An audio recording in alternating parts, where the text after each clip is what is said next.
Kaliachak 2 BDO office যেখানে বিচারকদের আটকে রাখা হয়েছিল, সেখানে যে স্টাফরা রয়েছেন তাদের সঙ্গে ইতিমধ্যে এনআইএ টিম কথা বলছে। আমাদের অপর প্রতিনিধিও সেখানে রয়েছেন, সুকান্ত মুখোপাধ্যায়। সুকান্ত,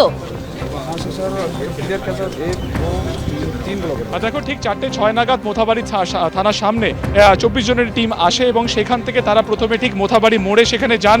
সেখানে যিনি এসডিপিও কালিয়াচক ছিলেন তার সাথে কথা বলেন, প্রয়োজনে স্কেচ করেন কোন কোন পজিশনে সিসিটিভি ক্যামেরা রয়েছে সেগুলোকে নোট ডাউন করেন এবং তারপরে সেই টিম কিন্তু সরাসরি এসে উপস্থিত হয়। এই যে তুমি দেখতে পাচ্ছ কালিয়াচক 2 নম্বর অফিস, অর্থাৎ যেটি কিনা বিডিও অফিসও, সেখানে তারা এসে প্রবেশ করেছেন। ঠিক দোতলার ডান দিকে যে রুম তুমি দেখতে পাচ্ছ এইখানে, এর ভেতরে কিন্তু এনআই অফিসাররা এই মুহূর্তে রয়েছেন এবং প্রায় আধ ঘন্টারও বেশি সময় ধরে তারা এখানে তদন্ত করছেন।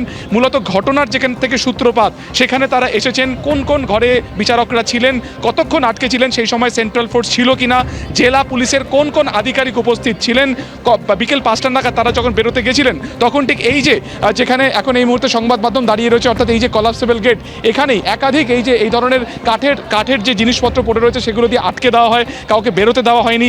সে পরবর্তী সময় সেন্ট্রাল ফোর্স এখানে এসে সেগুলো সরিয়ে তাদেরকে উদ্ধার করেন। এই গোটা জায়গাটি বা গোটা বিল্ডিংয়ের কোথায় কোথায় বিচারকরা ছিলেন সেটা খতিয়ে দেখা হচ্ছে।